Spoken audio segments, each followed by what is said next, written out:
Good morning.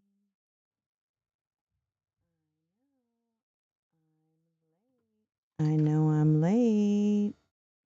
Good morning. So sorry. I woke up on time, but then I snoozed.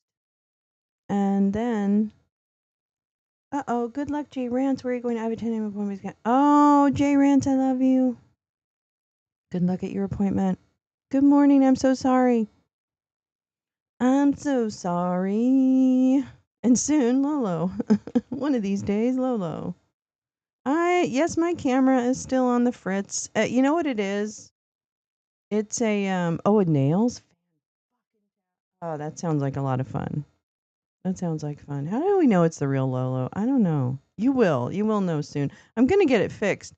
I don't know exactly what's causing the problem. I think it's a bad port.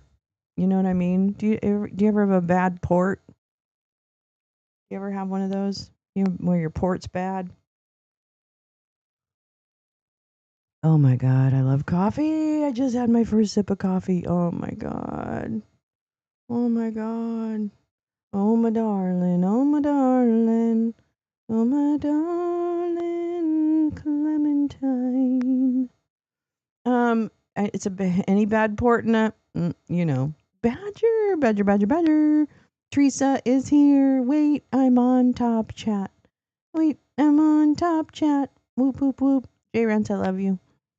Um, I figured out a new way to. No, it's not the charging port. It's the port. It's the yeah. I've had ports get wonky. Yeah, it just happens to be this one port because I tested the camera on another device and the camera itself works, which is great. That's good news because it was a pretty pricey. Well, for me, it was a pricey camera. And so I need to, yeah, I need to, I need to figure out why it's not working. And I don't know. I thought it was maybe like a driver, but then when I went to the website to download the drivers, this is the thing about PCs. I love Macs. I love Macs so much. Macs are so simple and so like Annette. Oh my God. Good morning. How are you? I love you, girl. Oh, I love you. I love seeing you in here. And Jane is here, and Scott, and Neil, and Badger, Badger, Badger, and Jay Rance, but she's on her way out. And Teresa's here. And let me make sure I get everyone else. Pepper, Saltina. Val was here earlier. Well, she's still here, I think. Hello, early bakers. Well, it's kind of late bakers, but that's okay. Clayberg was here. She might be still hanging out, waiting for the show to start. And the show is done. Yeah, once you go Mac, it's hard to go back. Hi, Max. So right. But the PC is good for streaming and gaming. I wanted to do some gaming. There's no port left, is how I remember the boat thing. There's no port left. Oh yeah, I get it. Port and starboard. Yeah, there's no port left. That's so cute. What a cute way of doing that. Meowing Star is here. Yay. I'm telling you, you're here. Hell yeah, girl. I'm so happy. Clay, I love you too. I was saying I figured out a way to put Signal and Discord on the bottom half of my big monitor so that I can at least keep track of the messages. Good morning, Carrie. How are you? I couldn't use that saying years ago. I couldn't use that. Port and left or both have four letters. Oh, Annette, that's a really smart. That's really smart. Port and left both have four letters. That's how you can remember it too. Port out, starboard home. Posh with a capital Posh. Posh. Port out, starboard home. Posh with a capital Posh. Posh. Hey, that was a good. I know exactly what you're talking about, Pepper. I know exactly what you're talking about. You're here but quiet. Maybe.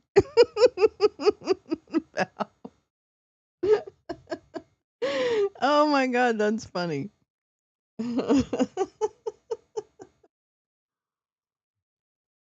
Oh my god, that's hilarious. Oh, well, anyway, sorry I'm late. I woke up on time, okay? Seriously, I promise you. I woke up on time and then I just kept laying there. And I kept like telling the cats, like, calm down, I'll get up in a minute. And then all of a sudden, I woke up to a cat really, really screaming in my face. And I looked at the time and it's 6:30. And I'm like, oh shit. I'm like, why didn't you wake me up earlier? And then they rolled their eyes. I didn't know cats could roll their eyes, but they did. I know. This is the most fun morning show. Why are people missing out? If you get your news in a boring way, God, what's wrong with you? I guess that's not a great tagline for the show, though. If you get your money from somewhere else, or money, if you get your news from somewhere else, what's wrong with you? That's going to be the tagline for the show. I think it's a great idea. I think it works. Uh-oh, I made something really weird happen. Oh, God. Okay. God, I'm pushing too many buttons. Anyway, so yeah, I hope your weekend was good. I hope your weekend was good. We did a little movie marathon on Saturday night into Sunday morning. I don't know what possessed me. Sometimes I just get this thing in a hankering. And I had a hankering just to watch the Lord of the Rings trilogy, not The Hobbit, but the Lord of the Rings, Fellowship of the Ring, blah blah blah. And so we decided and Meowing Star and Jane and Oomph and I can't remember who else. Who else was there? God damn it. No, Carla wasn't there. We watched all 3 movies, the extended cuts. The extended cuts. We watched all 3 movies. Oh, whoops. Oh man. Okay, there it is. Uh and it was so much fun. It's so much fun. We stayed up all night. We pulled an all-nighter. We were very, very naughty children, but it was very fun. There's a restaurant there. They are a restaurant in London, Ontario, Joe Cool's. Its advertising is all about how bad the food is.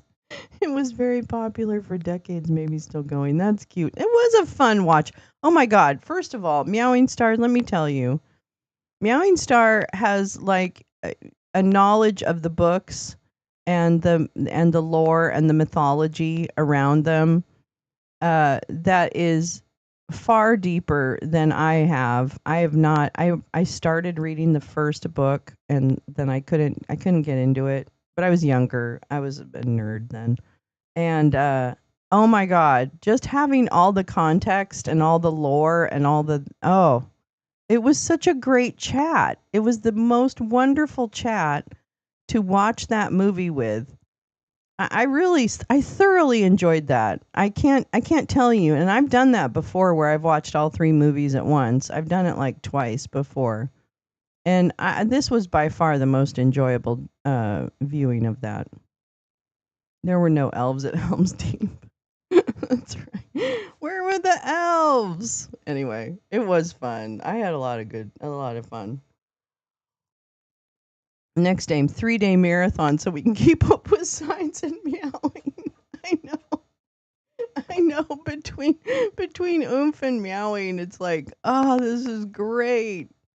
No, I've had a great time. I loved it. It made the movie for me. You did, Pepper. Well, it ran kind of late. I think we stopped at like I don't know. For me, I think it was what was it 3 a.m. for me, so it was 6 a.m. for any East Coasters. I can't remember now. You have the sads. Why? Why? Oh, because you missed it? Oh, no, we're doing it again. Believe me. That might become an annual thing. We should have the annual, like, you know, Mystery Science Theater 3000 version of. Yeah, we definitely will do. Are you kidding me? This is going to become a thing. All right, wait. I just need to get my weed. Hold on. I didn't prepare any weed for this morning. I have to move everything around. It was 6 a.m. Yeah. Oh my God. terrible, terrible, terrible. But I figured it was a Saturday night, Sunday morning, so hopefully people didn't have to run up and you could sleep in a little bit. But it was fun. I had a great time. We started at like when did I start? I started at 4 p.m. Well, 4:15 because I was late for that too. Wait a minute, what's happening here? Anyway, so I was late for that. So 4:15 Pacific, and then we ended at 3 a.m. So that's almost 12 hours. We watched 11 hours of Lord of the Rings. we literally, Jane, they could tell us the same information and it'll be just fine. There's no need. Karen, there you are. Hi, how are you? I've been checking in on Carla. Where's Carla at? I want to make sure she's okay.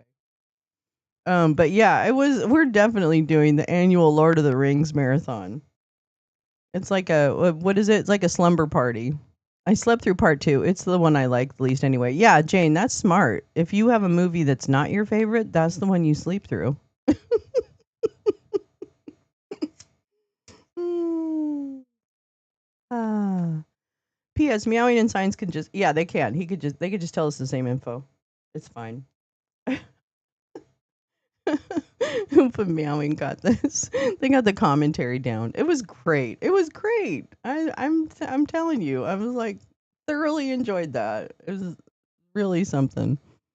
I think and I appreciate it too. So I'm glad you shared it. It was great. Anyway, so I know, where is Carla? Hi, Scott. I sent her a message the other day saying, "Hey, just checking in, making sure you're okay." But at the same time, I don't want to totally bore people. I will say I've got a little something teed up for us this morning. There's a couple things actually happening, I think. Hold on. But one of them is just starting, and it's exploring state options in SNAP, House Committee on Agriculture. So I might go ahead and move us into that one pretty early, and then we've got a couple of other things. And then today we do have Twice Baked. We have a Twice Baked coming up today at 11 Pacific, 2 p.m. Eastern. The lore was interesting because it does relate to history too. Yeah, absolutely. No, it was really, it was great. It's just great. When they were out in theaters, I went with my Dungeons and Dragons friends. It was glorious deconstructing them. Oh, I bet that was so much fun. If you're actually involved in, oh my God, that would have been so much fun. It really made me think that, somehow the Lord of the Rings and stuff like that, it's almost like that really influenced or heavily founded the like Dungeons and Dragons role playing type of game kind of thing. Oh, you're gonna be out this afternoon? That's what I wondered, Jane. Was Dungeons and Dragons inspired by Lord of the Rings? I don't know, but you could see where that would happen. Which I've really gotten into, like role playing games and not Lord of the Rings, but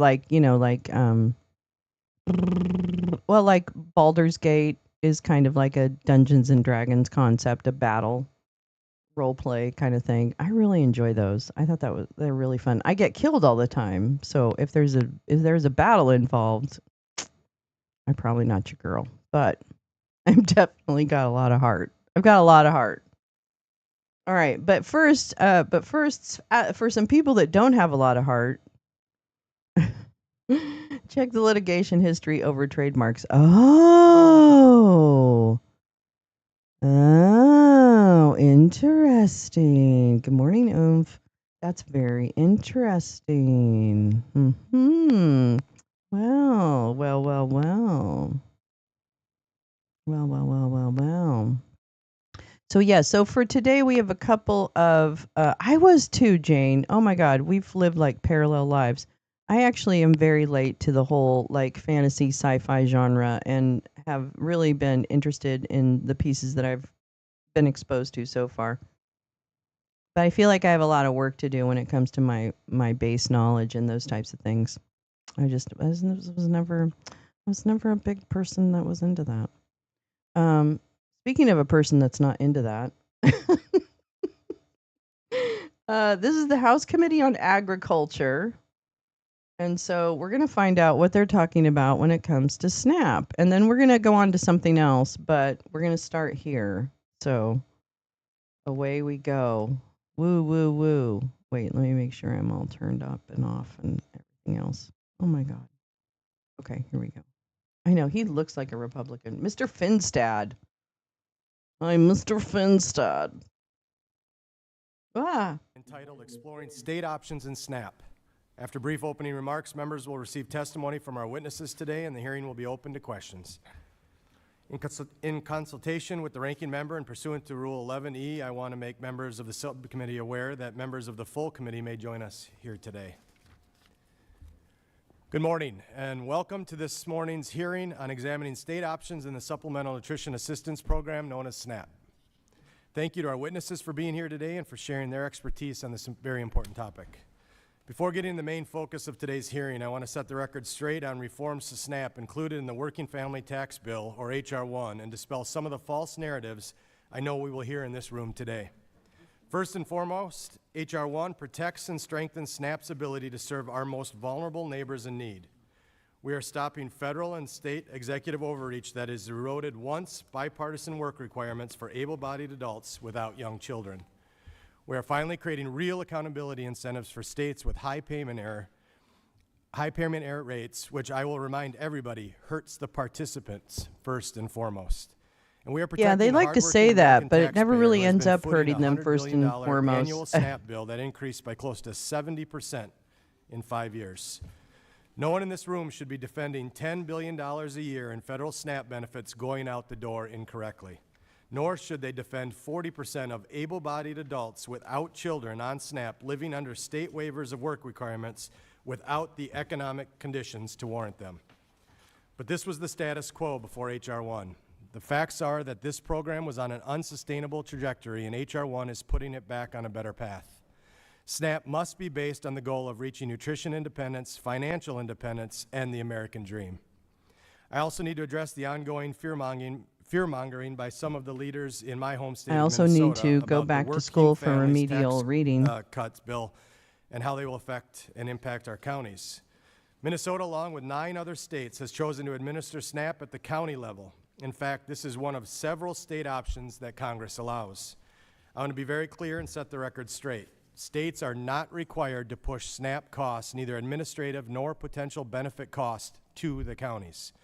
In fact, in 6 of the 10 county-administered states, the state government shares the SNAP administrative expenses with the counties. In one state, the state covers the entire cost of the SNAP administrative expenses. So despite what local officials may be hearing from their governors, the states have a shared responsibility to prioritize and invest this critical nutrition program, and there is a precedent for it. This morning, I sent a letter to my governor, Governor Walz, urging him to re-examine his budget priorities, reducing the state's error rates and taking accountability by restoring program integrity. Congress can no longer turn a blind eye to states that mismanage federal funds at the expense of vulnerable families. I would ask for unanimous consent to submit this letter for the record.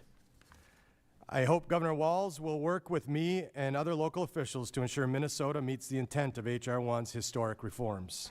But the primary topic before us today is much larger and far-reaching. While SNAP is a federal program, there are numerous state options, allowing states some flexibilities in operating their programs. As states implement the program changes included in H.R. 1, they will need to adapt and re-examine the SNAP options they have adopted to date. It's also important for us to, as legislators... Teresa, I just saw that. Israel struck Doha? What the fuck? Hold on. Well, I'll let him keep talking, but I'm going to find some stuff on that. Legislators to regularly review the SNAP options. Jesus Christ. Did anybody give this guy some fucking coffee or Gatorade today? I know some of our witnesses today will speak specifically to that.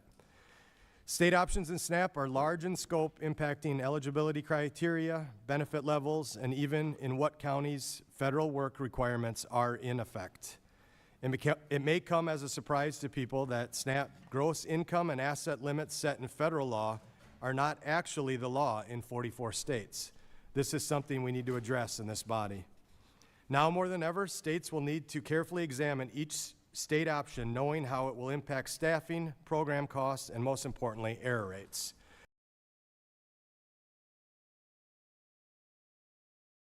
Hold on just a moment, please, and thank you.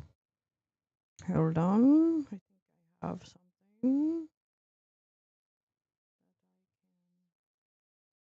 Susan Teherani is our correspondent. She is in New York. Susan, we've not had any comment from the United States regarding this latest strike, but do you have any further information from the United States considering the severity of this strike? We do know, Eric, I'm sure you mentioned to our viewers that the United States was informed of this attack before it took place. There hasn't been an official line of any kind of announcement as of How do the now from the Qataris United feel States. So about U.S. that? officials, of course, were monitoring that.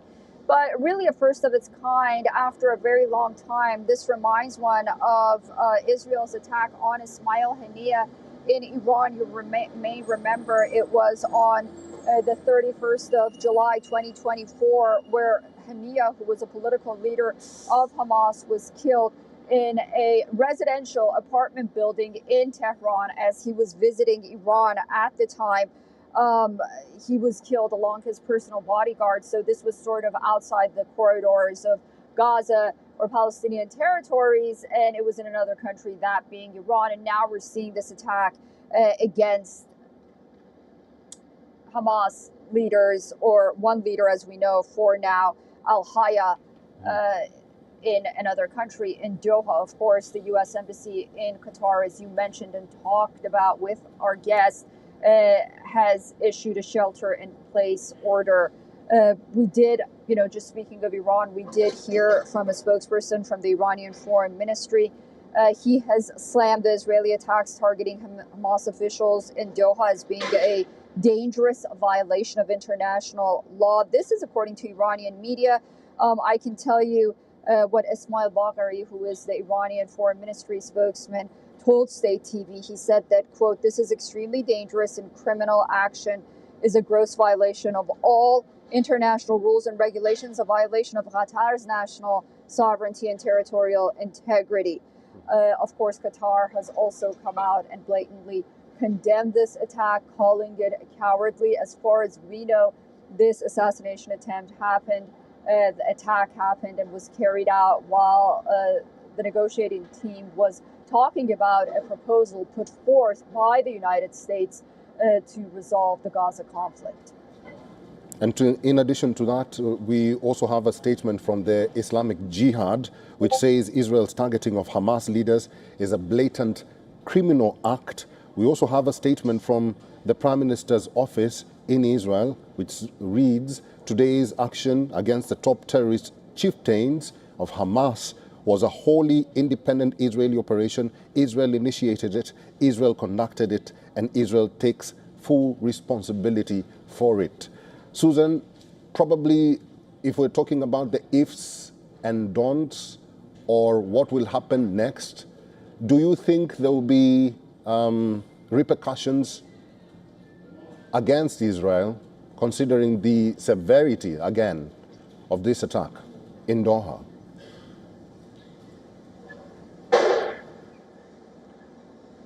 Well, we'll have to wait and see how these repercussions are going to be on the part of Hamas.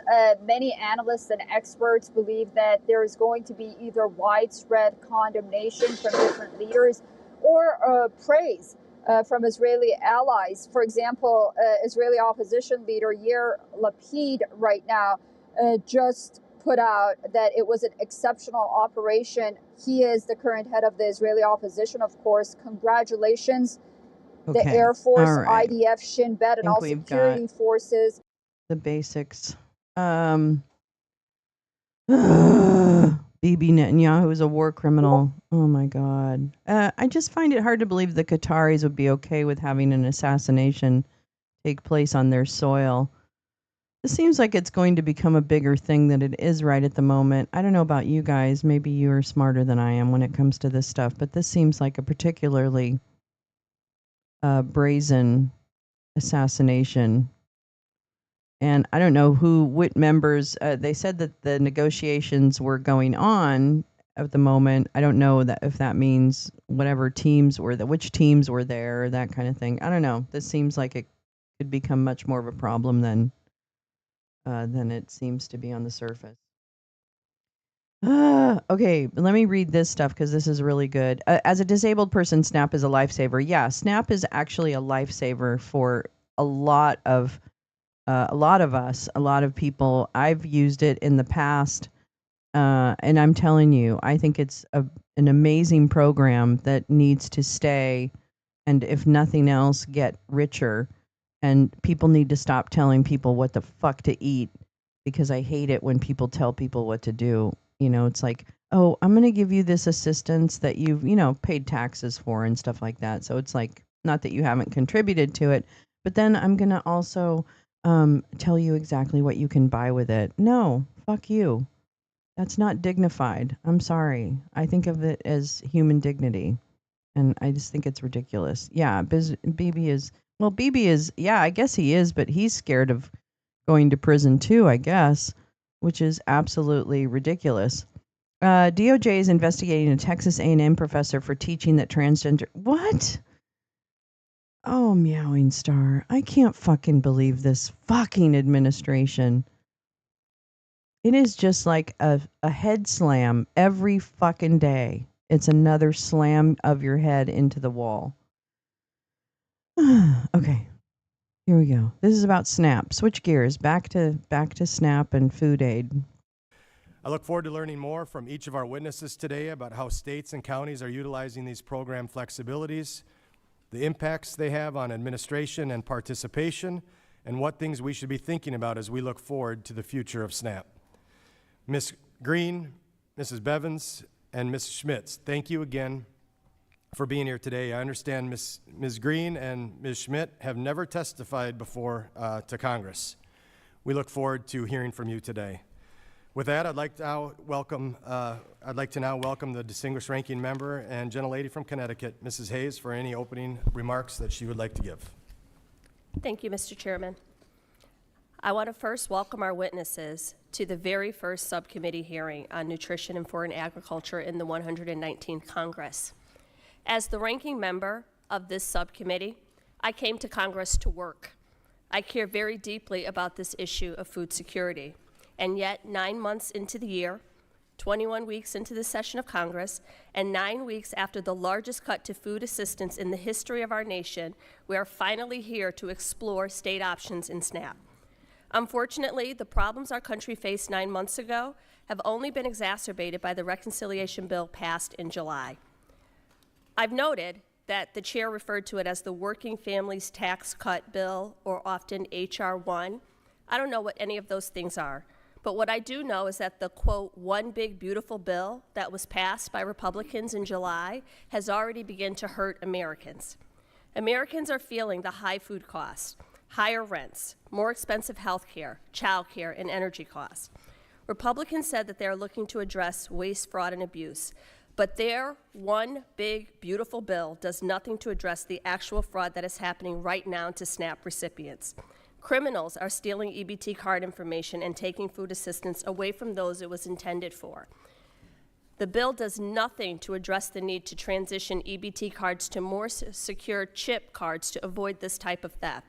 And it does not address other critical issues within SNAP, like the need for college students to have access to these programs. Instead, 4 million people, including families with children, senior, veterans, and individuals with disability, will see the food assistance they need to afford groceries cut substantially or taken away entirely, thanks wholly in part to the One Big Beautiful Bill Act. I do not know if Republicans really understand that SNAP is county administered in 10 states and that most of those counties pay for some of all of the SNAP administrative costs for their states, which means that counties and states from Wisconsin to North Carolina will be struck by a massive bill starting next year that will have to get passed on to the taxpayers. Democrats want to address these issues. This bill does not do that. The issues that this bill is going to create are worse than and will only worsen and cannot be overstated. I hope we can try to find some real solutions to get out of this mess that has been made by the, quote, one big, beautiful bill, and support states in their capacity to getting food to hungry Americans. State options are a critical way for states to tailor SNAP to their unique needs and the needs of the people they serve. I am concerned that SNAP eligibility and accessibility, now that states carry an enormous burden of the administrative and benefits costs shifts, will create additional burdens for individuals. Broad-based categorical eligibility, for example, is a state option that 45 states and territories, red states and blue states alike, use to ease SNAP benefit cliffs.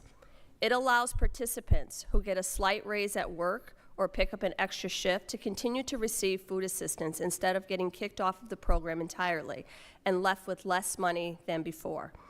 It also allows SNAP households to save more than $3,000, the standard asset limit for SNAP, which is not even enough to cover first and last month's rent for most families in any part of this country. But because of the One Big Beautiful Bill Act, states might be forced to opt out, kicking working families off of the much-needed supports they need. And by helping this critical state option, kicking working families help by this critical state option off SNAP to pay for the costs pushed onto them. I look forward to this hearing today and to hearing from the witnesses about what state options are most helpful to them and the communities they represent, and how these options may be impacted by the immense financial strain that the One Big Beautiful Bill Act passed by Republicans in Congress this July have put on states and have put our states and counties under, and how they believe this issue should be addressed. I welcome your testimony today and hope that at the end of this hearing we can begin to not only illuminate, outline, but address not only the issue, but come up with some solutions. And with that, I yield back. Thank you, Mrs. Hayes. I would now recognize my friend, the ranking member from Minnesota, Ranking Member Craig, for any opening comments you'd like to make. Thank you, Mr. Fenstad. I suspect perhaps that one of the only things you and I are going to agree on today is Skull Vikings. So I will say that just at the start of this hearing this morning. Thank you for allowing me to start the conversation here today, and thank you to our fantastic ranking member of the subcommittee. Thank you to our witnesses in particular. This is the first subcommittee hearing of this Congress. You heard me right. The first subcommittee hearing on nutrition and foreign agriculture. Yes, there were no subcommittee hearings before my colleagues cut food assistance by $186 billion through the Republican budget earlier this year. And my colleague on the other side of the aisle just called it a name that I don't even recognize the bill. It wasn't the name of the bill. It's appropriate that we are serving on the Ag Committee, that I'm the ranking member of the Ag Committee, but you cannot put lipstick on that pig of a bill, and the American people know it.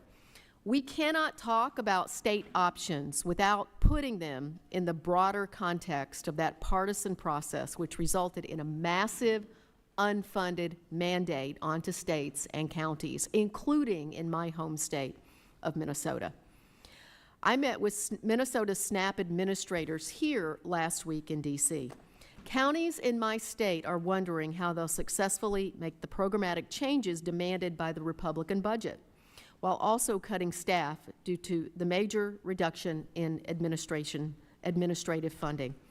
A reduced workforce also makes it harder to participate in state options that make program operations more effective and efficient. The combinations of added red tape and paperwork, program changes, and fewer staff create a perfect storm that will send states' error rate upward, putting states at risk of being fined millions of dollars by the federal government. In effect, Republicans cut their resources and then punish them when overworked staff make more errors administering an increasingly complicated program. None of these changes help reduce hunger in our communities. Seniors who rely on SNAP to stay healthy and live independently, parents who use SNAP to keep their children fed, veterans struggling while finding stable housing or employment who use SNAP to keep food on the table do not benefit from states being intentionally overwhelmed and under-resourced by a partisan budget that provides tax handouts to the already rich. Minnesota uses a number of options: standard utility allowances, a county-administered structure, and broad-based categorical eligibility, to name a few, to tailor the program to our state's needs, to help our neighbors and help keep our communities fed. Ohio recently joined Minnesota and the 44 other states using broad-based categorical eligibility.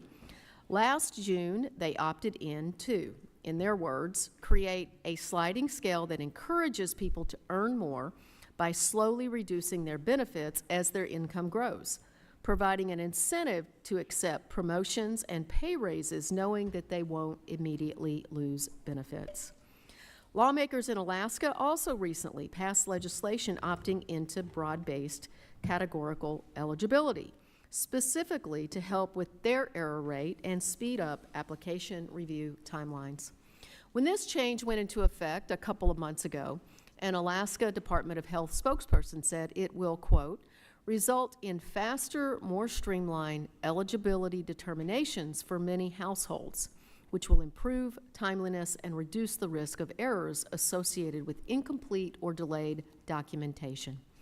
State options are common sense policies that help SNAP reach those who the program was designed to help: people struggling to feed themselves and their families, the elderly, the disabled, veterans, and families with children. Exercising the options given to states to administer SNAP in ways that meet the needs of residents is not fraud, waste, or abuse. It is humane food assistance policy. The Republican budget has already made food more expensive for millions of Americans. Undermining or restricting state options will only serve to take food away from more people. We should be looking for ways to ensure SNAP remains available to every American when they need it, not making it harder and more expensive for states to administer it. Thank you again to the chairman and ranking member for having me join you today, and thank you to the witnesses for joining us in D.C., and I look forward to hearing your testimony. Thank you. The chair would request that other members submit their opening statements for the record so the witnesses may begin their testimony and to ensure that there is ample time for questions.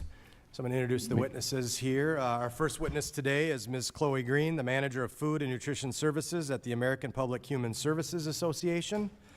Our next witness is Mrs. Joy Bivens, the Deputy County Administrator for Health and Human Services of Franklin County, Ohio. She is testifying on behalf of the National Association of Counties. And our final witness is Ms. Corinne Schmidt, the Director of Wyoming Department of Family Services.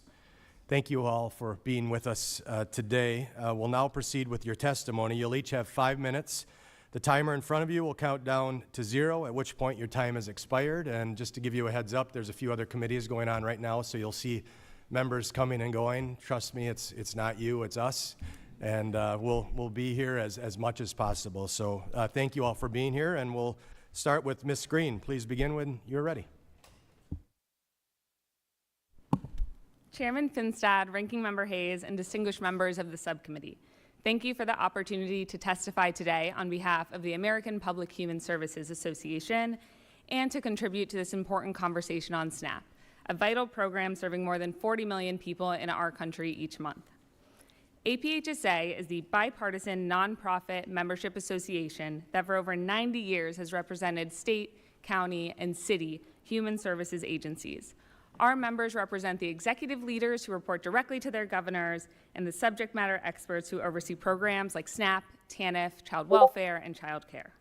We focus on building common ground and advancing pragmatic solutions that work both for the agencies that deliver the programs and the families who depend on them. In my role, I lead APHSA's work on SNAP and nutrition policy.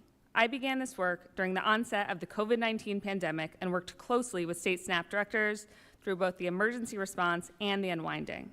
From that vantage point, I saw how SNAP can quickly adapt when states are given appropriate flexibilities and how powerful it is to have a strong federal foundation that protects families. SNAP is, by design, one of the most prescriptive federal programs we have. Congress sets the framework, USDA regulates it, and states must operate within those rules.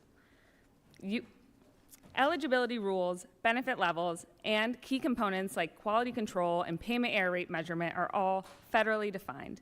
This uniformity is one of SNAP's greatest strengths. It guarantees fairness and ensures that families are eligible for the same benefits no matter where they live. At the same time, there are targeted areas where states do have options. These can be related to the application and how it's offered, certification periods and their length, verification and reporting requirements, the use of technology, automation, and staffing, and more. These flexibilities don't change the core rules, but they allow states to tailor how people experience the program and manage it in ways that meet their unique needs. Some options are relatively simple to uptake, like policy options that can be elected in a state plan. Others, like demonstration projects, are more complex, requiring rigorous evaluation, cost neutrality, and USDA approval. As an example, I'll use eligibility and benefit calculation because this illustrates both how prescriptive SNAP is and how flexibilities can operate. By federal law, every household must pass a gross income test, generally set at 130% of the federal poverty level, and then, after allowable deductions, such as housing, childcare, or medical costs, must also pass a net income below 100% of poverty. They must also fall under federal asset limits of $3,000 for most households, or $4,500 for a household who has someone who's elderly or disabled. States must apply these thresholds uniformly, and they must provide the full federal benefit for every household that qualifies. What broad-based categorical eligibility, or BBCE, allows is for a state to raise that initial gross income threshold up to 200% of poverty and ease or remove the asset test. But it does not waive the federal net income requirement. Every household must still meet that final test before receiving a benefit. Flexibilities like BBCE can help families access needed benefits. It can be especially important for families with high living expenses and to help reduce churn, where families briefly lose and then regain eligibility. It also supports the successful transition off the program by allowing families to build savings. BBCE can increase error rates and caseloads, but it also reduces burden and staffing needs for agencies. When states consider whether to use flexibilities like this, they weigh customer service, staffing capacity, available funding, and performance outcomes alongside direction for their governors and legislatures. Under the recently passed budget reconciliation bill, states will face increased matching requirements and financial penalties for error rates, creating new and complex considerations for them to weigh. Based on what we hear from our members, APHSA offers 4 recommendations for you to consider. The first is to support innovation and consider new flexibilities. Second is to make proven flexibilities permanent state options. Third, to balance accountability with flexibility. And fourth, to continue to engage directly with state and local leaders, like my fellow witnesses today, as we work to meet our shared goals. In closing, SNAP's strength lies in its strong federal framework paired with targeted state options to allow for innovation. By sustaining that balance, Congress can ensure SNAP continues to reduce hunger, improve nutrition, and strengthen families across our nation. Thank you again for your commitment to this vital program and for the opportunity to testify. I look forward to your questions. Thank you, Ms. Green. With 4 seconds to spare, good job. I would like to now welcome Mrs. Bivens. Please begin when you're ready. Good morning, and thank you, Chair Finstead, Ranking Member Hayes, and members of the subcommittee. Thank you for the opportunity to share today on the county perspective. My name is Joy Bivens, and I am the Deputy County Administrator for Health and Human Services in Franklin County, Ohio. Today, I'm here on behalf of the National Association of Counties, where I serve as Vice Chair of the Human Services Education Committee. In 10 states, counties administer the Supplemental Nutrition Assistance Program, determining eligibility, processing applications, and recertifications, and working closely with state and federal partners. In Franklin County, we serve more than 183,000 SNAP recipients, most of whom are children or older adults. Today, I'm here to share the county role in administering SNAP and to share recommendations for how we can work together to strengthen administration, maintain integrity, and improve outcomes. First, stable federal support and practical flexibility are essential to effective SNAP delivery. County-specific responsibilities vary by state law and by the design of state technology systems and policies. Where states permit counties greater operational flexibilities, counties have deployed innovation and improved outcomes. In 9 of the 10 county administered states, Counties must partially or fully cover non-federal and administrative match. The One Big Beautiful Bill Act reduces the federal share of the match from 50% to 25%, beginning in fiscal year 27. In Franklin County, that would shift require approximately $7.5 million in additional local spending annually to maintain current service levels. This shift arrives as counties across the country face outdated technology, staffing challenges, and increasing pressure to improve timeliness and reduce payment errors. With stable funding and operational flexibility, counties can continue to deliver timely service without shifting unsustainable burdens on local taxpayers. Funding and flexibility are critical. However, proven administrative tools to help counties manage caseloads are also needed to protect program integrity. Broad-based categorical eligibility streamlines applications and recertifications for households already screened through the SNAP program, letting staff spend less time on processing applications. Broad-based categorical eligibility uses a sliding scale to ease the transition off benefits, ensuring working families don't have to choose between accepting a promotion and losing benefits or turning down a better-paying job to take food off the table. The standard utility allowance reduces documentation errors by allowing households to use the flat deduction rather than their fluctuating utility bills. However, recent changes limiting the use of the low-income housing and energy program payments to qualify for utility allowance in households without an elderly or disabled member will increase administrative touch points and risk for documentation errors. At the same time, expansions to work requirements for able-bodied adults without dependent populations have dramatically increased monitoring obligations. In my home state of Ohio, we anticipate 17,000 veterans, former foster youth, and people experiencing homelessness will now be subject to work requirements. In order to meet these demands, counties need targeted support to recruit and train staff, which often need more than a year to fulfill proficiency. Alongside funding and administrative tools, counties also need policies that recognize local economic conditions and support participants as they enter the workforce. Counties rely on discretionary exemptions for ABOTs to mitigate churn for individuals facing temporary barriers such as homelessness or irregular work hours. Additionally, 8 out of the 10 county-administered states used ABOT time limit waivers for fiscal year 2025. Narrowing time limit waivers strictly to areas with unemployment above 10% removes flexibilities from communities facing underemployment, seasonal jobs, and changing markets. Counties believe that having the flexibility to use the indicators of insufficient jobs, not only the unemployment rate, will ensure that time limit policy fits real-world outcomes. At the same time, counties recognize that keeping individuals connected to food assistance is only part of the solution.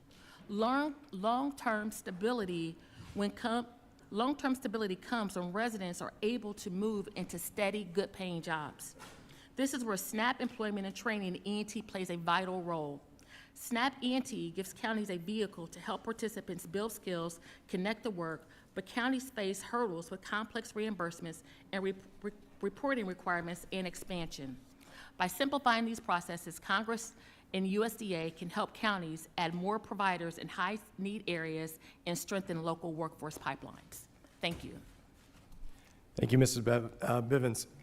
I would now like to welcome Ms. Schmidt. Please begin when you're ready. Thank you, Mr. Chairman, Ranking Member Hayes, and distinguished subcommittee members. My name is Corin Schmidt, and I'm the Director of the Wyoming Department of Family Services. On behalf of Governor Mark Gordon and my staff, thank you very much for the opportunity to speak to you today. Addressing hunger is a priority for our state governor, in particular, First Lady Jenny Gordon. She's a tremendous advocate and has built a strong framework for community support and solutions to feed children and families. Wyoming's population is less than 600,000 people and is considered frontier. The majority of our counties have fewer than 6 people per square mile. This translates into large portions of our population living in low access areas and traveling 10 or more miles to a grocery store. In addition, Wyoming's aging population is growing at the fastest rate in the United States. And even though our younger population is rapidly declining, 1 in 5 Wyoming children are hungry. In our state, SNAP is an integral part of addressing hunger, keeping families together, and elderly people in their homes. Last fiscal year, a monthly average of 13,400 households, making less than $3,380 a month for a family of 4, received a typical food benefit of $386. Of the 28,000 individuals served, These are good 44% were witnesses. children, 35 were adults, 13% were 60-plus years or older, and 8% were ABODs, able bodies without dependents. Like other small conservative states, we have limited staff responsible for program administration, eligibility determination, and case management. Our SNAP team in the field consists of 92 workers in 28 local offices and 3 program managers who administer the 5 hunger-related programs. Our 12 staff in quality control and fraud protection are essential to maintaining the integrity and credibility of SNAP, whose ongoing support is strengthened by public trust. Given our minimal staffing and focus on cost-conscious governance, the payment error rate has been a primary performance indicator for decades and has been below 6% in the last since 2015. Constrained staffing and resources make us risk-averse, so we approach waiver and policy options with caution.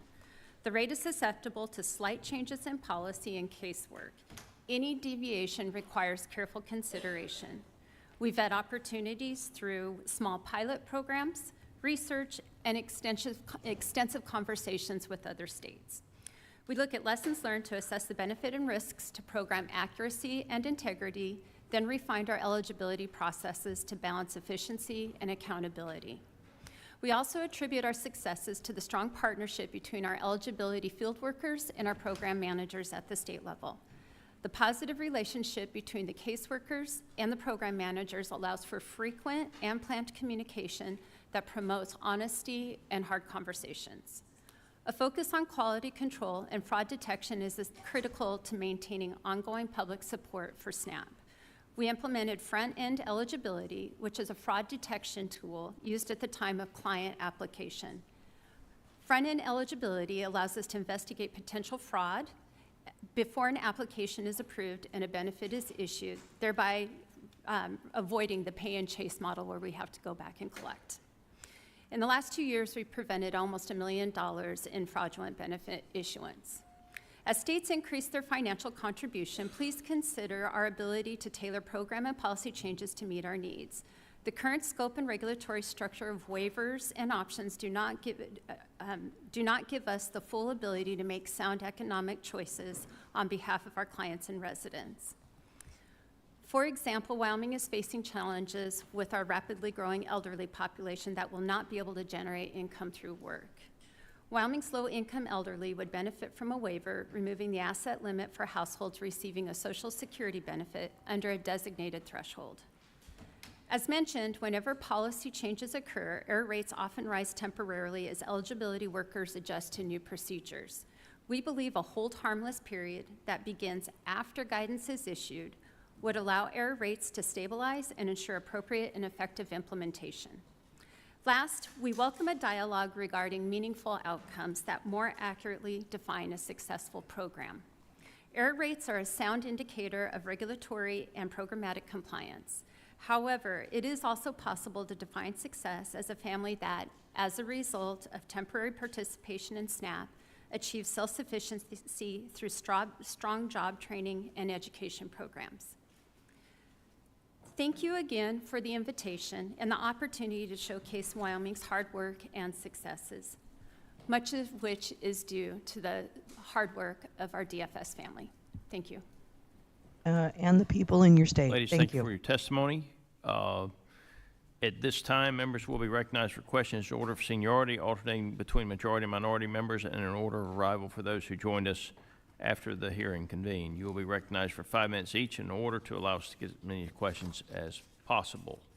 I now recognize myself for 5 minutes, and I would like to submit for the record Section 10102 of H.R. 1, which clearly states that people that are medically certified as physically or mentally unfit for employment are not subject to the new worker requirements. And what's the definition of that? What are the definitions, We'll start sir? with you.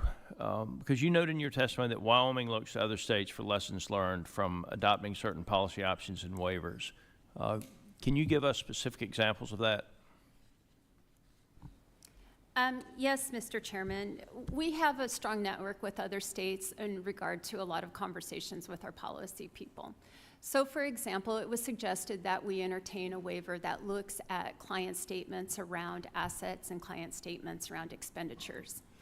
As we discussed those options with other states, what we learned is that there are fewer errors surrounding those where we're just talking about assets, but that there was an increase in errors around resources. So through conversations about the pros and cons, implementation of the program, and what they saw as a result, we then therefore decided to go with just accepting statements on client resources, but not assets. That's an example of how we've really looked at the opportunities other states provide. Okay, and you mentioned in your testimony that Wyoming implemented front-end fraud detection tools, front-end eligibility, and that has avoided close to $1 million in fraudulent SNAP benefit issuances in less than 3 years. Can you speak more about the tools that you're using, whether you know of other states that are using the same tools, and how much did it cost your state to implement this strategy? Thank you, Mr. Chairman. The front-end eligibility tool we learned about at a conversation with fraud workers at a conference on welfare fraud. And the cost to start up was about $750,000. We applied for a grant through the USDA and the FNS, Food Nutrition Services. Ongoing costs we think are going to be about $200,000 or less per year. What we learned is that with a front-end investigator, when we have some suspicion that maybe reporting was fraudulent, we then refer it to a person who starts to investigate it from the very beginning before benefits are issued. That really helps to solve the problem of going after benefits if there has indeed been fraud committed. Not all referrals are fraud. Sometimes they're just mistakes in paperwork, but our review at the front end helps us to avoid that. And then if the person is eligible and has met all of the requirements, then they can go forward with the application. So other than cost, did you have any barriers to adopting this strategy? Mr. Chairman, some of the barriers were just uptake, trying to find, we had to hire a few investigators on the front end. So finding, of course, in our state, those folks with experience to do that. We do now have someone who's been with the agency previously, retired, and so that was a nice natural fit. And then the asset verification that we use as part of the program. Okay. Ms. Green, where do limitations exist on the use of technology and even artificial intelligence in SNAP, and how might better use of these tools improve both customer service for the person who needs the SNAP benefits and program integrity?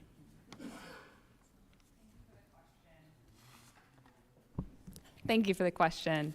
So our members that we've been hearing for years have a strong interest in better utilizing technology and automation to support their program administration, both to help streamline their work and so that really they can be making sure they're spending the most time on the cases that need it the most and streamlining cases that are more straightforward and simple. There has been some, although limited, guidance from USDA FNS around the use of automation, citing them as Neil, major I just changes saw that. required. I'd heard about which that yesterday, should, in the practice, mean that a protests. state can submit a request and then they be acknowledged and therefore approved by FNS, although we've heard from several of our members that there have been a lot of delays in response from USDA or a lot of questions that have delayed the implementation to be able to use automation. Additionally, USDA has defined automation or bots as non-merit staff, which then has additional limitations to what they can actually do in a SNAP case. Ms. Bivens, I'm going to come to you for the same question. Limitations on the existing use of technology and artificial intelligence in SNAP. Do you have any comments on that subject? Thank you, Mr. Chair. I would say that, because of our outdated technology system to even process the current cases that we have, we are still working to implement new systems, but unfortunately, those are costly. We look for opportunities to leverage technologies, not just to process cases, but to also save taxpayer dollars. But unfortunately, again, due to restricted budgets, it prohibits us from being able to look at what can be advanced and what is approved from our state partners in order to leverage new technologies. Because as you understand, we are a county administered state, and whatever Franklin County leverages to process cases, the entire state would have to adopt as well. Okay. Ladies, thank you for your testimony. And I recognize Ms. Hayes, the ranking member, for 5 minutes. Good morning. Thank you. I want to note again that there are several attempts made to rebrand this bill before states actually feel the impact of it. But what we are hearing and what people at home are experiencing is that the Republican One Big Beautiful Bill Act has increased the administrative cost share burden placed on states and counties operating SNAP from 50% to 75%. And you're going to have to figure out how to absorb that. The cost share will also apply to states interested in transitioning from the current outdated EBT card technology to EBT cards with chips. Chip cards are one of the best ways we can combat electronic fraud theft, which occurs when criminals skim or clone EBT cards and drain the accounts, leaving families who are depending on that food assistance with nothing. In Connecticut, nearly $6 million in food assistance has been stolen from more than 12,000 households in the past 2 years. Congress gave USDA the authority to reimburse those stolen benefits, so families whose assistance was stolen through no fault of their own would be made whole. However, despite it costing no additional dollars to extend, Elon Musk and the Republican majority in the One Big Beautiful Bill Act stripped that extension and that authority, along with many other bipartisan provisions in the end-of-year spending bill in 2024. Ever since, victims of these crimes have been told there is no help coming if their benefits were stolen. Ms. Bivens, have you seen instances of electronic benefits theft in Ohio? And if so, can you describe how families are impacted by the loss of their benefits and how the increased administrative cost share burden imposed by this bill impacts the ability of states to transition to safer, more secure cards? Thank you, Ranking Member Hayes. And yes, we have seen this in Ohio. Initially, when it first occurred, we received hundreds of phone calls, and there was, support in order to reimburse. But there was a cutoff for those residents in order to receive the reimbursement for food. And since that has taken place, and there's no longer that support in place, if I can bring, for the empty chairs in the room, I look at the empty chairs and I think about the residents in Franklin County that receive SNAP and the ones that we're talking about right now. There's no help. So when they call, Amen. We're not able to assist them in order to call it out, refuel their card. And what it has caused is it's a lot of frustration. We have grandparents that are taking care of grandchildren because of the kinship issue that we are experiencing right now. We have folks that are working that are underemployed that rely on their SNAP benefits so they can put food on the table. And when that EBT card is skimmed to no fault of their own, there is no relief that we are able to provide in order to assist them, other than they have to wait until the following month in order to receive their benefit. And so what has caused in Franklin County I am in are love more phone with the man calls, behind more her. frustrated residents who are just trying to live and thrive every day. I am in love. Thank you. I've received similar calls in my office, and we went through all of the channels through state agencies, and the response was to have people reach out to local food banks, which their shelves are depleted because they lack the resources and are having to service more people. Ms. Schmidt, I heard you talk about the personnel and the people who actually help administer and educate people about these programs. In May, I introduced the SNAP Administrator Retention Act, which allows states to receive 100% of the administrative personnel costs associated with hiring and retaining merit staff who carry out SNAP programs. I heard you say you had to bring someone back out of retirement to help with this. Ms. Bivens, as the Deputy County Administrator, what would be some of the benefits of the federal government handling 100% of the administrative personnel costs so that these benefits can get out securely and effectively? There are these glimpses of human beauty. I'm sorry, can and you that repeat was your one of question? them. What would be the benefit of the federal government absorbing 100% of the administrative costs? The benefit would be, it would release financial support in counties. We can leverage the dollars that we're assisting currently right now through workforce contracts, through supporting our nonprofits, in order to, connect folks who are receiving Exactly, SNAP Neil, you're to right. more qualified It's programs. the- Currently, right now, as it stands, We know- because there is a cost share, the I know dollars that are being firsthand how leveraged in order to woefully behind pay for software systems the SNAP are. program, and even if it increases, what it will cause is it will cause a decrease in our contractual services, meaning less dollars to our nonprofits to support our most vulnerable, less dollars in our food pantries. No, you meant less date. dollars You in know our you workforce did. I'm programs. just kidding. And we have high-quality workforce programs currently in Franklin County where folks are going through trade. Ms. Bivens, I'm sorry, thank you. My time has expired. I don't sorry. mean to cut you off, but I have to get in before I end that the CBO estimates that 4 million individuals will be cut off SNAP as a result of the One Big Beautiful Bill Act that was passed in Congress. With that, I yield back. Chair now recognizes Mr. Mann from Kansas for 5 minutes. Thank you, Mr. Chairman. Thank you all for being here this morning. Thanks to Chairman Finstead for hosting today's I'm hearing. about to tell you why I you're so appreciate the opportunity communist. all have here today to discuss and examine the role that states and localities have in administering the SNAP program. The Farm Bill nutrition title accounts for an estimated 81% of Farm Bill spending in 2024, which makes it vital that this Congress actively conducts oversight and ensures the program is operating effectively. States and localities play a key role in administering the SNAP program on behalf of the federal government. While it's important to maintain this flexibility, there must also be accountability for high error rates that prevent benefits from being directed to our most Gosh, vulnerable these folks populations. sound like they're pretty I believe that accountable, everybody in this sir. I room don't shares know. the They same goal, have their shit together. ensuring that SNAP benefits reach those who truly need them. If there are ways to make improvements to how states and localities are administering this program and ways to root out waste, fraud, and abuse, we should pursue these solutions and ensure that they are implemented effectively as Congress intended.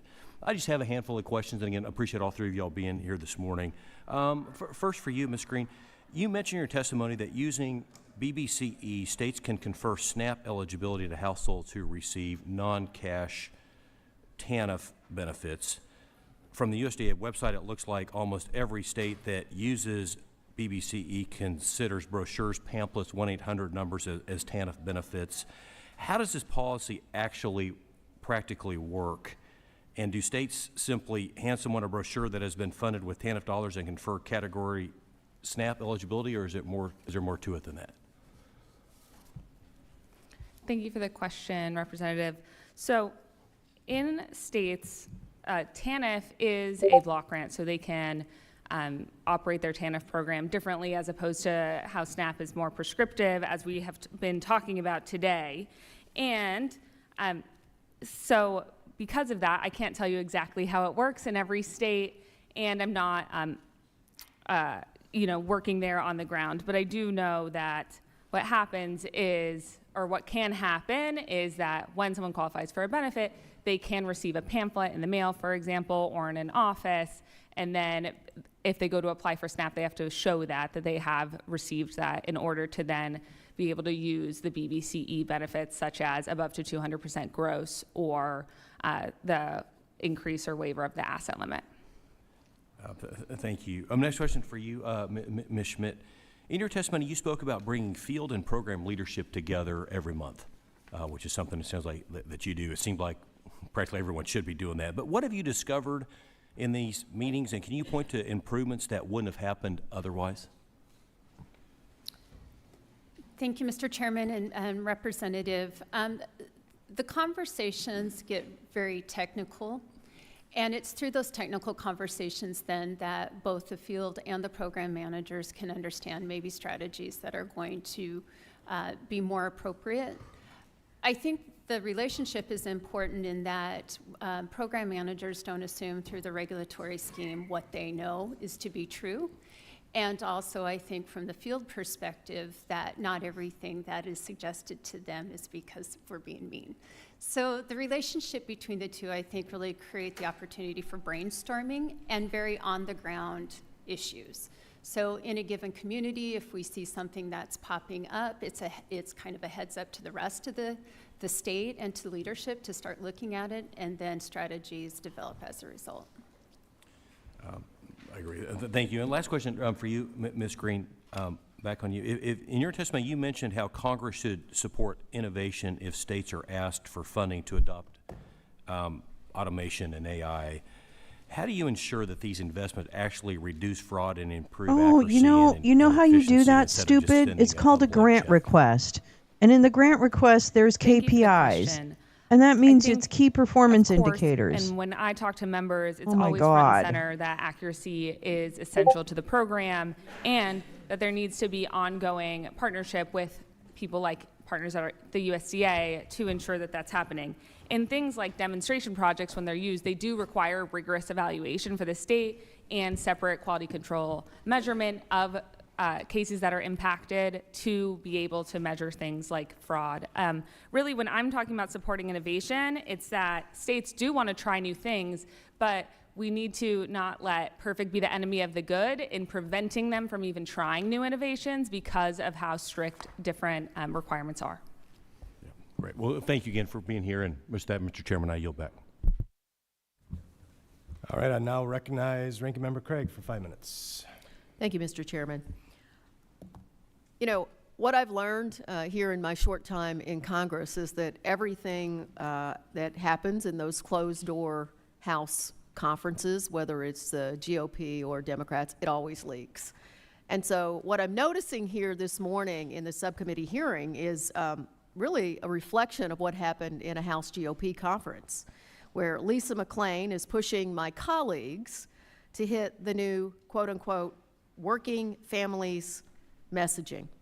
Well, you know, I've just been sitting here brainstorming here all by myself. I would invite the rest of America to help me brainstorm. But how about we rebrand some of this language to the wealth transfer from working families? How about we call it the higher health care costs for working families budget? How about we call it the more Minnesotans go hungry budget? You know, if we're going to rebrand the big ugly bill because they don't like the polling of it, of Americans, every single one of us has a responsibility to make sure that every American knows what's actually in this bill. And what it is the largest transfer of wealth from working families in our country to the top 10% in our nation. And we cannot let anybody forget that fact, no matter how hard they try to rebrand. So, Mrs. Bivens, thank you so much for being here. And as you know, Ohio and my home state of Minnesota are two of the 10 states that opt to delegate administration of SNAP to their counties, right? Administration to the counties. Could you tell us a little about the benefits of running a county-administered SNAP program? Thank you so much. Running a county-led SNAP program allows more accessibility for our residents who actually live in communities. Our current job and family services are embedded in communities where residents actually live, and they have more accessibility. And what it allows for us to do is to make direct referrals to nonprofits, faith-based organizations, workforce partners, boots on the ground with residents having the direct opportunity to either walk into a building or intersect with us on one of our mobile units or also on one of our Wonder offerings. You're bringing it straight to the communities. And so in 9 of the 10 county-administered states, counties pay for some or all of the non-federal share of administrative costs. Is that right? And can you share how much counties in Ohio are expected to contribute toward administrative costs? And how will the drop in reimbursement rate for administrative costs from 50 to 25% impact Franklin County and other counties that are in similar positions? That's getting so little with the airplay. change that is upon us, we are anticipating and increasing our share costs to an additional $7.5 million on top of what we already are Where do you think that's going to come from? And what that will do is, I will say that our Franklin County Commissioners are very generous and very forward-thinking in leveraging taxpayer dollars and leveraging sales tax dollars, I should say, to partner with nonprofits and workforce partners to find opportunities for higher wage jobs for residents. And so what do I mean? I mean that we invest in trade schools, we invest in CDL training, we invest in the livable wage jobs with those discretionary dollars that we're able to use. If we are to increase our shared cost, those dollars that we invest in those other opportunities, including the nonprofits, will diminish, and we will provide less offerings to the residents who are underemployed. Yeah, it's just extraordinary. the Okay, he's impact my on hero. counties, and I that love doesn't that even get guy, to a and I'm state gonna like clip mine, him where because the I think cost he's shift amazing. is I actually don't know gonna who be he to the is, but I'm gonna counties. It's find going to out, result and I in want to celebrate tax him. levies. Yes. My counties, it doesn't matter what side of the aisle my county commissioners are on, they're up in arms about this cost shift that the federal government is delivering to them. And in my home state of Minnesota, taxes are going to go up at the county level because of what my colleagues across the aisle have done here today. Let me get to my last question then. USDA has repeatedly said it would work with states and provide technical assistance as they work to implement the big, ugly bill. Yet I'm hearing from states that this hasn't been the case. In fact, last week, Pennsylvania sent a letter to the chairman stating that they have not received any technical support, that their pre-existing standing monthly calls have been canceled, et cetera. Has Ohio, Ms. Bivens, gotten the answers it needs to implement the provisions that went into effect 2 months ago? I did speak to our Job and Family Services director prior to coming. They've had little contact in that regard. Unfortunately, we are still trying to understand the rules and implications of what is ahead of us. Thank you for being here, and Mr. Chair, I yield back. Thank you. I now recognize myself for 5 minutes. Ms. Schmidt, you note in your testimony that you only have 12 staff members in your SNAP Quality Control and Fraud Protection Unit. I often hear that staffing shortages prevent states from reducing their error rates. How has Wyoming managed to keep its error rate below 6% for 10 years with conservative staffing levels? Thank you, Mr. Chairman. Our SNAP program has a very robust continuous quality improvement component to it. And so we are in this cycle of continuous quality improvement, which then allows us to efficiently use our QC fraud staff at their most. So it starts with robust data collection through our quality control program, in addition to the conversations that we have regularly with our field and our leadership.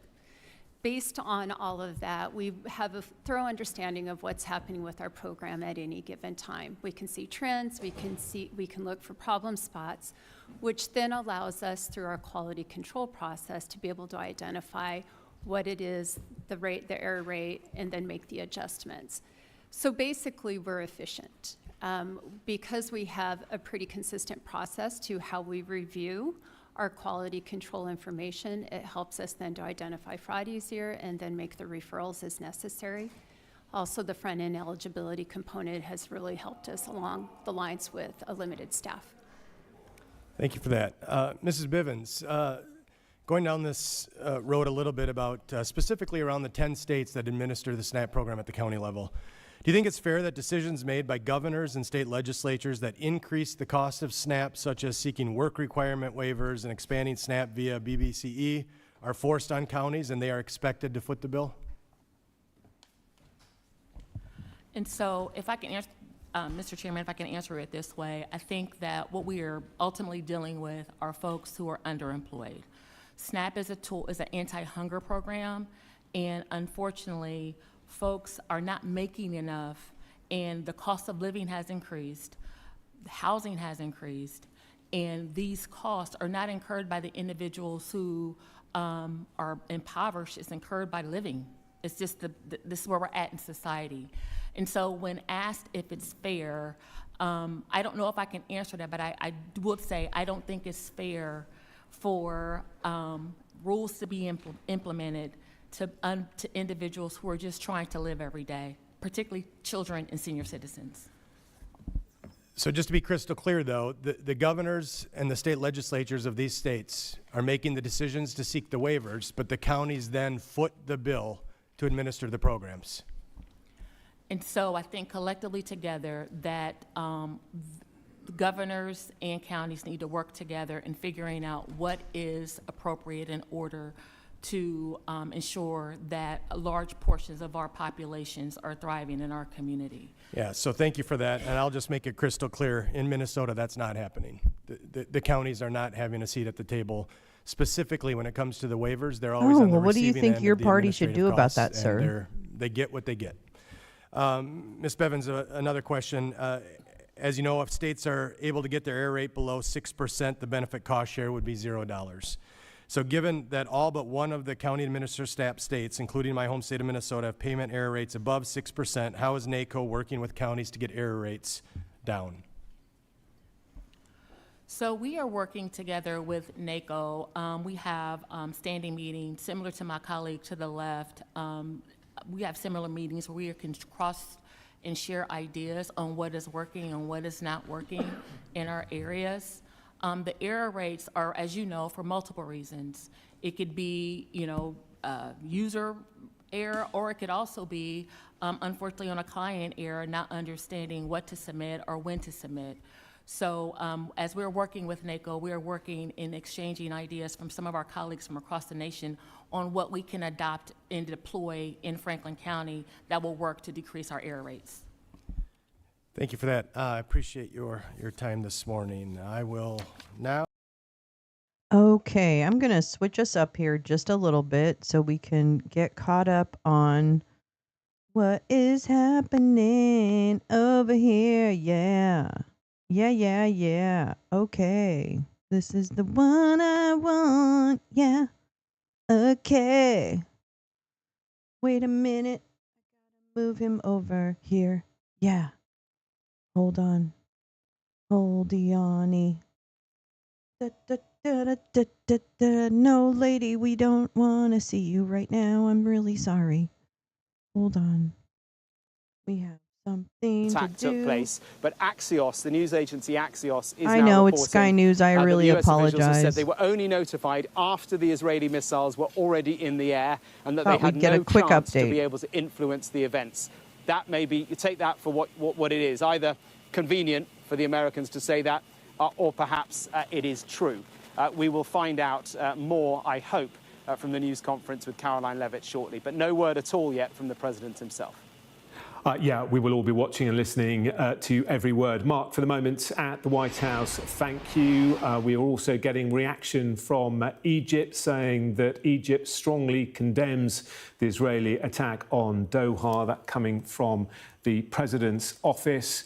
Egypt saying the escalation undermines global efforts for de-escalation in the region. Well, let's bring in former UK ambassador to Iran, Nicholas Hopton. Good to see you this afternoon. A huge moment for Israel, a huge moment for the Middle East. How significant do you think these strikes are? Good afternoon. I think this is a very significant escalation, and it's an escalation which probably doesn't take hopes for peace in the right direction.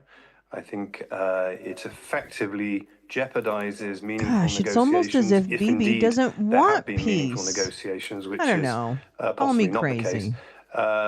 But it takes things probably to a more difficult position where you're seeing the reactions from around the world and big questions really for the Now government what, of Israel and dumpity also dump? particularly Who's for the more White important? House as to how to justify Whose money what is looks greener? very much to be a violation of international law and an attack on a sovereign nation which is allied to the United States and which is a nation, in fact, that the United States defended from Iranian missiles back in June, but for whatever reason did not do Gosh, so almost today. wish there was kind of a So the NATO Gulf type states are queuing up structure to in place. condemn Wait a this, and it minute. would seem that maybe the only country which will back Israel over this is potentially the United States. We're yet to get the official word. That will come a little bit later, as our correspondent was saying, Mark Stone.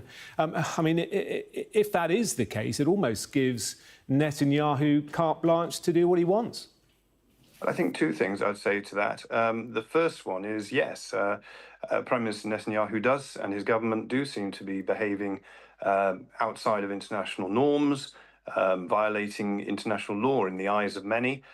both in Gaza and across the region, and particularly this attack today, which is hard to see how it could be justified on a sovereign nation. And that is obviously a very worrying situation, particularly for the countries in the region, if Israel is going to behave in that way, acting apparently with impunity. And on the You other think hand, that's a it green poses a screen, very really? big question It is for absolutely the insane. United It States is government, and insane. particularly President Trump, because if indeed the US was indeed did know about the attacks as they were happening, but These men was and their unable to desperate stop them, attempts to avoid which accountability. is military experts will be better placed than me to discuss whether that is plausible. But I think that it is embarrassing for President Trump because it shows that he has lost any influence or control over Prime Minister Netanyahu's actions at this point, and his recent proposals for a peace settlement have been ignored completely. I think that puts the US in a very difficult diplomatic and political position vis-à-vis their allies in the Arab world. While you're talking to us, we've just had a press release from the hostages and missing families in Israel. They say that the families of the hostages are following the developments in Doha with deep concern and heavy anxiety. A grave fear now hangs over the price that the hostages may pay. We know from the survivors missiles who've into returned Doha that the revenge to directed assassinate at the hostages a is Hamas brutal. leader. The chance of bringing them back now faces greater uncertainty than ever before, with one thing of absolute certainty: their time is running out. The price for the 48 hostages could be unbearable. The living hostages, and we believe there are up to about 20 of them, could be murdered at any moment, and the deceased could disappear forever. The time has come to end the war, and that press release ends with the words, "We demand the Israeli government presents us with an organised plan for a comprehensive agreement to return all 48 No hostages." problem. That's from Welcome the back, Hostages Jane. Families Forum headquarters. Nicholas Hopton, just listening to that, does it show, do you think, this attack in Doha, that the release of the hostages Jim isn't Nalgren. at the How does heart that of work? Benjamin Netanyahu's Well, I guess we'll find out how it works. reasoning for continuing the war in Gaza? Well, one feels huge compassion for the Exactly. families of the He has hostages who lost must be going through everything. hell at this time. He is very desperate, because, as you in my say, mind. it would appear that the actions of today, killing the He wants to many, move on probably, Gaza. of the He's remaining told them all Hamas to leadership evacuate. To may well where, I put don't their know. lives even more at risk. I think that one can reach conclusions on the way that Prime Minister Netanyahu's government is prosecuting the war.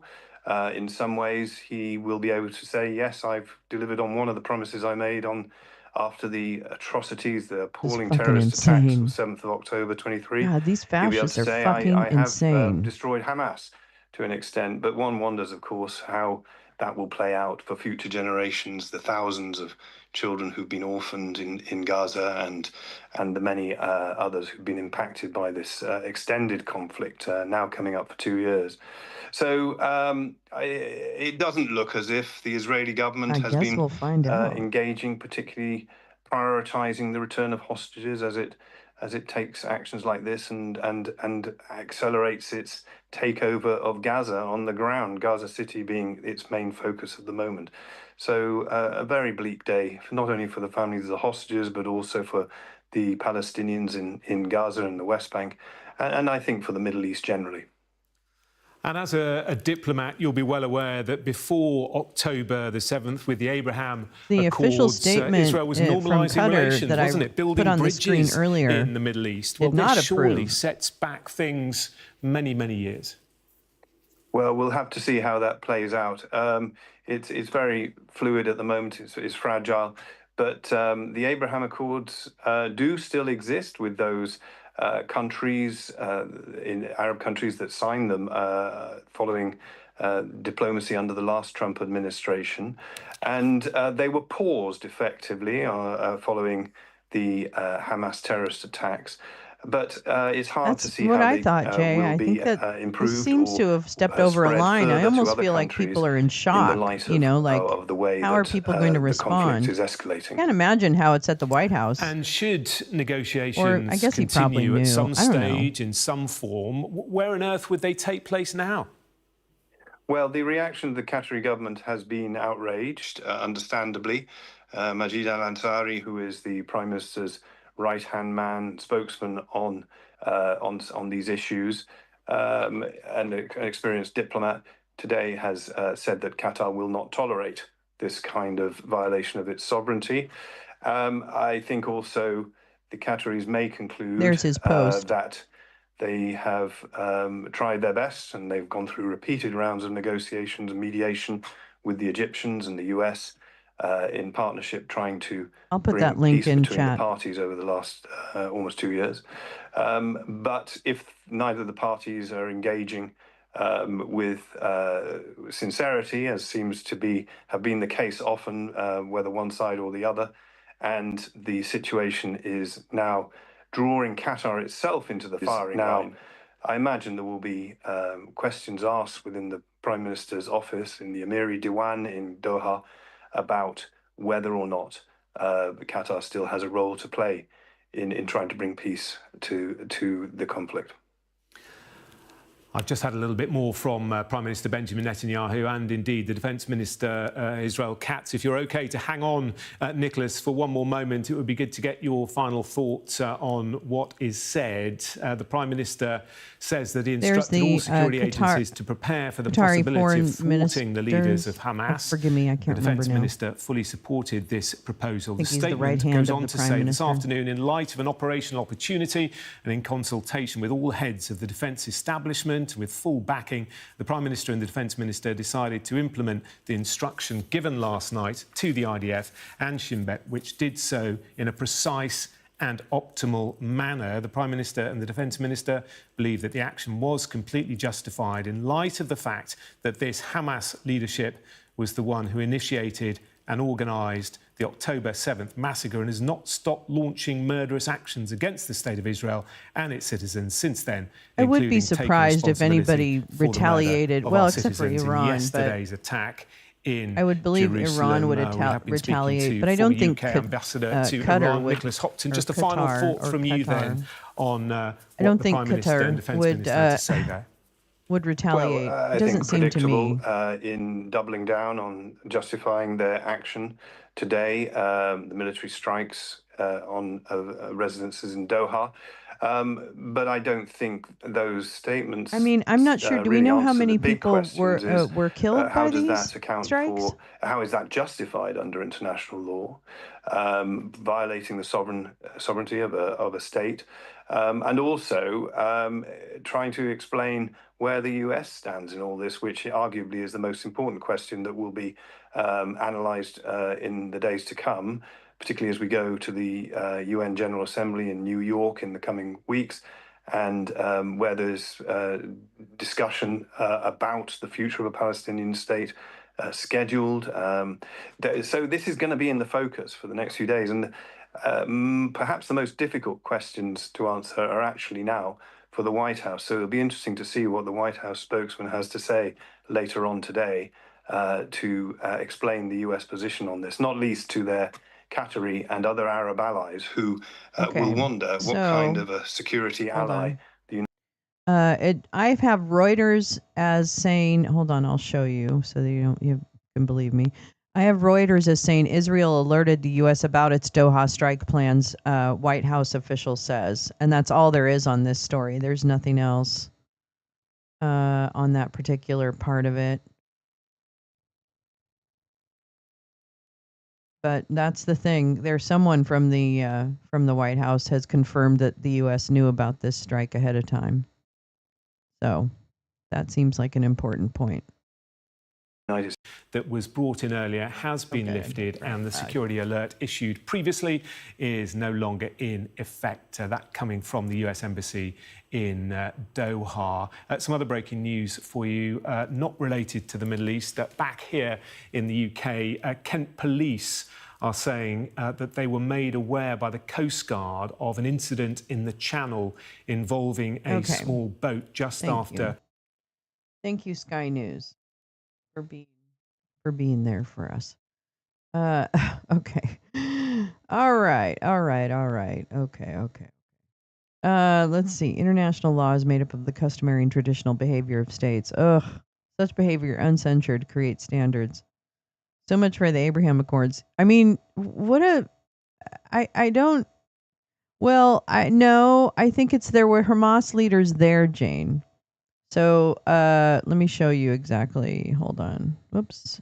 That's not what I wanted to show you. This is what I wanted to show you. Yeah.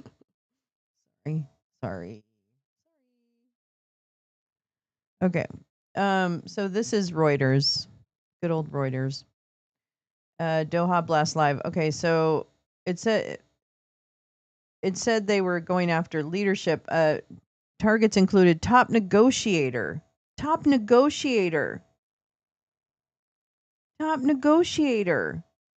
Khalil Ahaya, Israel media says. If there's anything, who is Khalil Ahaya? I think they confirmed that he was killed as well as his bodyguard, I believe. Khalil Ahaya, a senior Hamas. I'm sorry if I mispronounced that. A senior Hamas official targeted by Israel in Qatar on Tuesday has become increasingly central figure in the leadership of the Palestinian militant group since both Ismail Haniyeh and Yahya Sinwar were killed last year.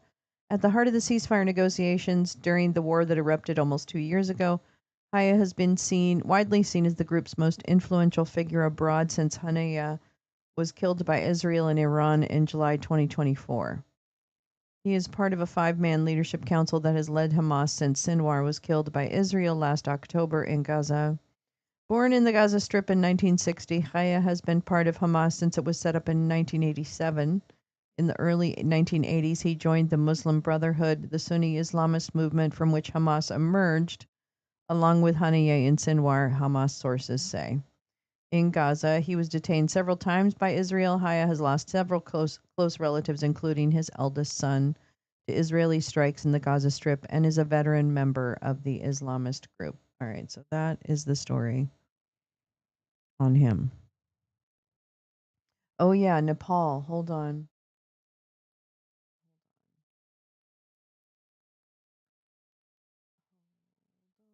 Hold on.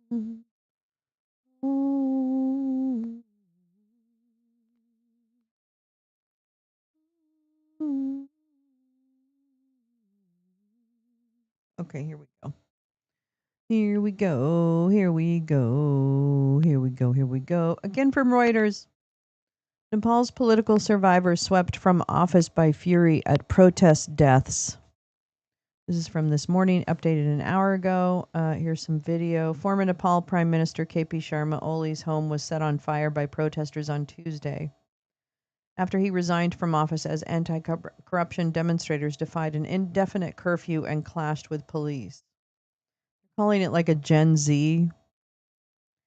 It comes a day after 19 people died and at least 100 were issued. Sorry, I missed that one. In his resignation, 73-year Oli said he has quit to facilitate the solution to the problem and help resolve it politically in accordance with the Constitution. Yeah.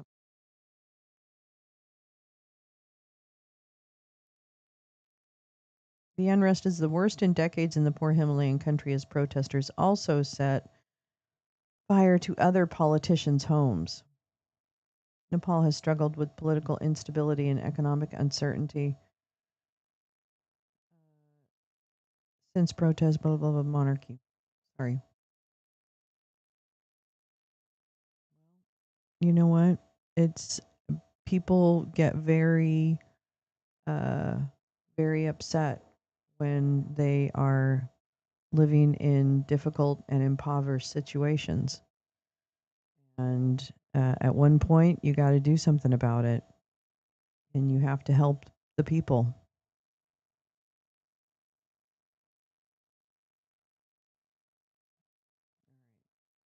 Oh, and then, yeah, we had some justice in Thailand there. I don't know the total story between that. There's a larger view of Kathmandu. Social media ban backfired, sparking deadly unrest. Critics say Oli failed to fix economy and the graft. seen by some as close to China, Oli vowed neutrality. Sorry, God, I can't speak. Let me catch up with chat. Catch up with chat. Pretty clever of Hamas leadership to hide in Laza. Yep. Or Kathmandu. Yeah, Kathmandu. I do. Hi, Mr. Spock. How are you? How you doing? Howdy, friend. I like his hat. Yeah, I know. Very stylish. Very stylish.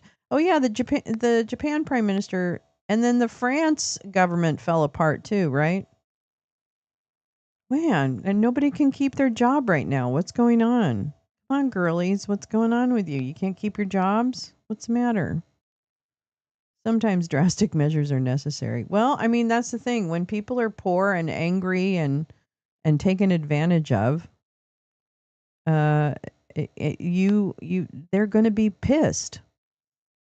And then you try to control their own, like, you know, you try to control their economic destiny or their access to information through a social media ban and all this nonsense. You treat them like children because you're autocrat or whatever. You're a fascist or whatever. I don't know what he is. I don't know too much about him in particular.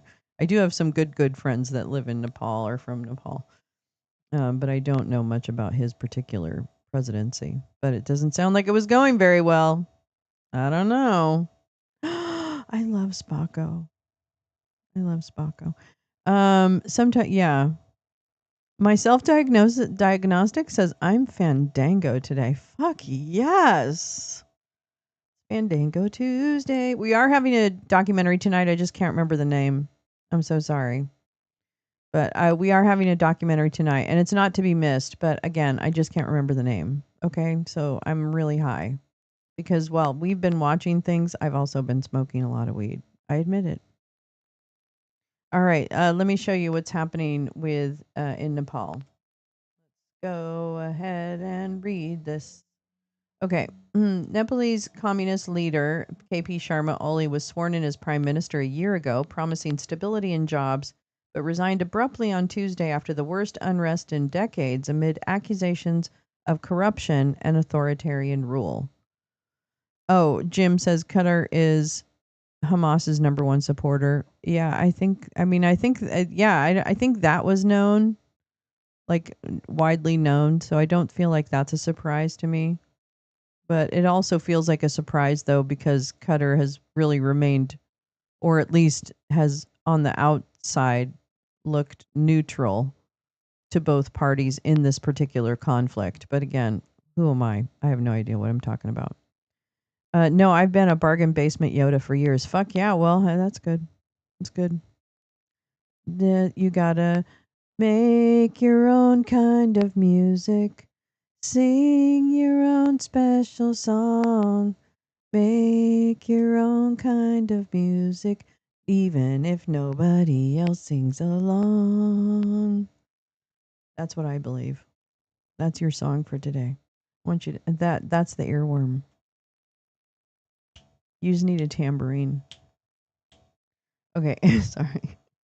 Okay. All right. His resignation following violent anti-corruption protests that left 19 people dead was the latest twist in a roller coaster political career that has mirrored the volatility of modern Nepalese politics. That's it for that. Oh, here we go. From a teenage revolutionary imprisoned for 14 years to a four-time prime minister, Oli has been a central player in the political and economic uncertainty that has beset Nepal since protests led to the abolition of its monarchy in 2008. Sworn in for his fourth term in July last year as the country's 14th prime minister since 2008, Oli, 73, vowed to fight corruption and poverty in the landlocked country wedged between India and China. But the seasoned political survivor was unable to withstand a wave of public fury that forced him from office on Tuesday over the authorities' use of lethal force against demonstrators the previous day. An aide to Oli said the outgoing prime minister's private residence had been set on fire by demonstrators celebrating his ousting. Television images showed protesters barging into the compound and ransacking the property, shattering windows, breaking pots, chairs, and other furniture before setting the structure on fire. Security forces, appearing to be outnumbered, watched from a few meters away. There was a lot of dissatisfaction among the people with the government and political leadership. This only exploded yesterday. The carnage has made people sensitive, Bipin Adhikari, a prominent constitutional expert, told Reuters hours before Oli resigned. His decision last week to block access to several social media platforms, including Meta platforms Meta.o Facebook, sparked nationwide protests led by Gen Z activists who accused him of silencing dissent and protecting a corrupt elite. The government denied trying to throttle free speech and cited misuse of social media to spread disinformation and commit fraud, among other concerns. Well, that's not how you address disinformation, sir. Hello. Let's see. This is make that smaller. Smoke rises after demonstrators set the main gate of the parliament on fire during a protest against Monday's killing of 19 people after anti-corruption protests that were triggered by a social media ban, is what it's going to say. We won. Oh.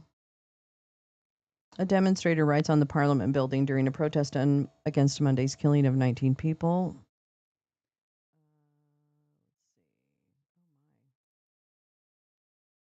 Oh, those must be the gates.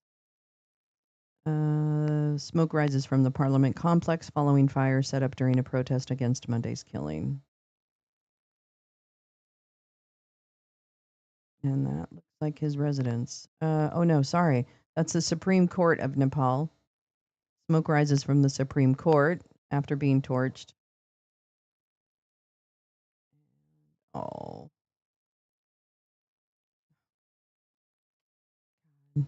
What that country has been through.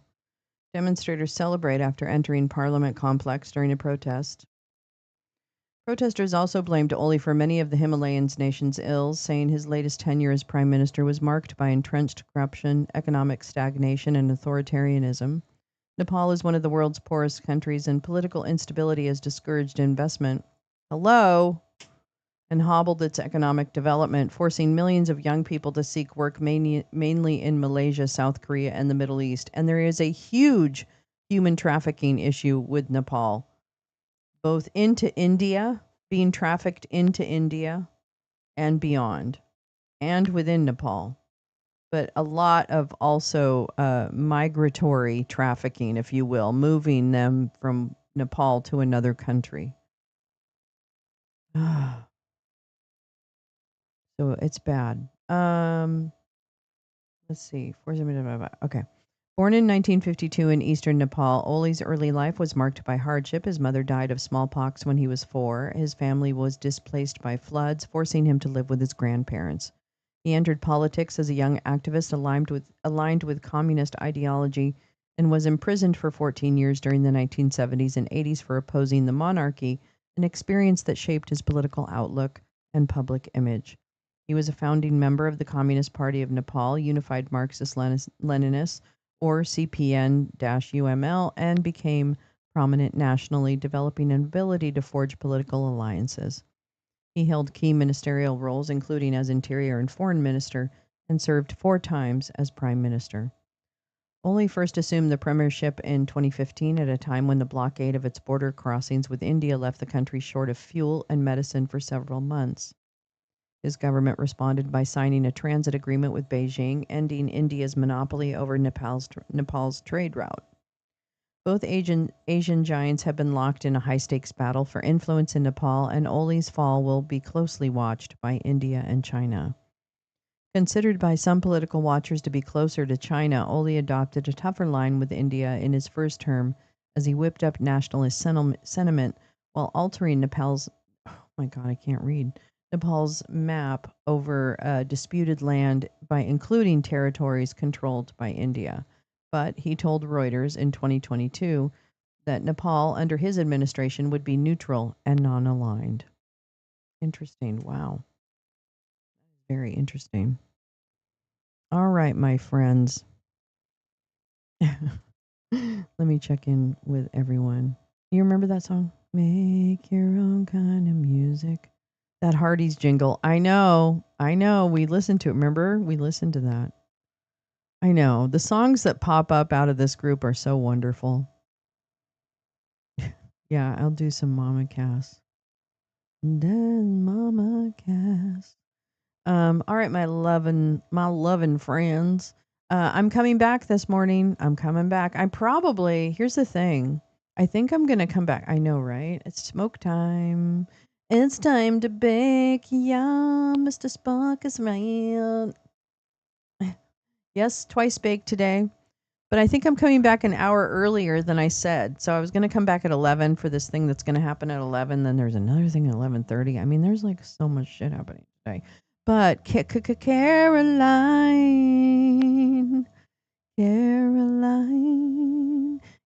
going to lie to us at 10, an hour earlier than I had planned on going. So watch for that because I'm going to change the time and I'm going to go live at 10 a.m. That's right. What is that? I don't even know. 1 hour and 20 minutes from now, I'm going to come back and provide more joyous celebration of the news with you because there's no morning show like this morning show, damn it.